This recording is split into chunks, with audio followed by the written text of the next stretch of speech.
പൊതുവിദ്യാഭ്യാസ വകുപ്പിന്റെ കീഴിലുള്ള തലശ്ശേരി വിദ്യാഭ്യാസ ജില്ലാ career guidance and adolescent counselling സെല്ലിന്റെ ഉന്നത വിദ്യാഭ്യാസ പ്രദർശനം മിനി ദിശ 2024 കൂടാളി ഹയർ സെക്കൻഡറി സ്കൂളിൽ നടന്നു.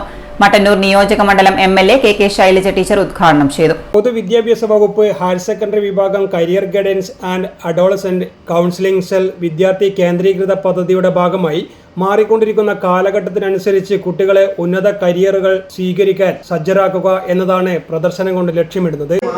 പിന്നോക്കാവസ്ഥ രാജ്യം നേരിടും എന്നുള്ളതാണ് വസ്തുത. അപ്പോൾ തൊഴിലില്ലായ്മക്ക് പരിഹാരം കാണുക എന്നുള്ളത് നമ്മുടെ രാജ്യത്തിന്റെ പ്രിയോറിറ്റി ആയിരിക്കും. നമുക്ക് ഗവൺമെന്റുകളോട് ആവശ്യപ്പെടുന്നത് അതാണ്. നമ്മളിപ്പോൾ ശ്രമിച്ചുകൊണ്ടിരിക്കുന്ന എല്ലാ കാര്യങ്ങളും അഭ്യസ്തവിദ്യരായിട്ടുള്ള ചെറുപ്പക്കാർക്ക് എങ്ങനെ തൊഴിൽ ചെയ്ത് ജീവിക്കാൻ അവസരം ഉണ്ടാക്കുന്നതാണ്.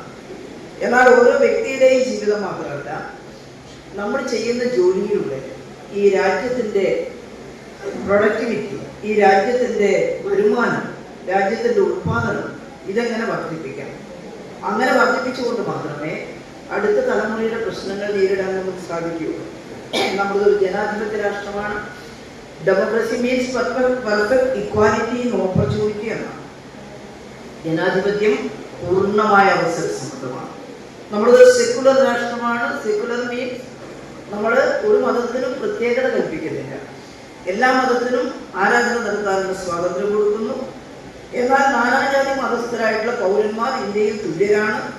അവർക്ക് ജോലിയിലും അതുപോലെ തന്നെ മറ്റ് എല്ലാ കാര്യത്തിലും ഒരേപോലെ സ്വാതന്ത്ര്യമാണ്. കൂടാളി ഗ്രാമപഞ്ചായത്ത് പ്രസിഡന്റ് പി.കെ. ഷൈമ അധ്യക്ഷയായിരുന്നു. കണ്ണൂർ ആർ.ഡി.ഡി. ആർ. രാജേഷ് കുമാർ മുഖ്യ അതിഥിയായി CGSE സ്റ്റാളുകളുടെ ഉദ്ഘാടനം നിർവഹിച്ചു. PTA president K. Sunil KDAT ഉദ്ഘാടനം നിർവഹിച്ചു. ഹെഡ്മാസ്റ്റർ KV മനോജ് മുഖ്യപ്രഭാഷണം നടത്തി. തലശ്ശേരി വിദ്യാഭ്യാസ ജില്ലാ CG and AC convener C. Maneesh പദ്ധതി വിശദീകരണം നടത്തി. Koodali higher secondary school manager KT Ramakrishnan Nambiar, MK Anoop Kumar, KK Raveendran, C. Bibin, B. Swathi, R. Reeja, Sarath Prabhath, CM Ramya തുടങ്ങിയവർ സംസാരിച്ചു.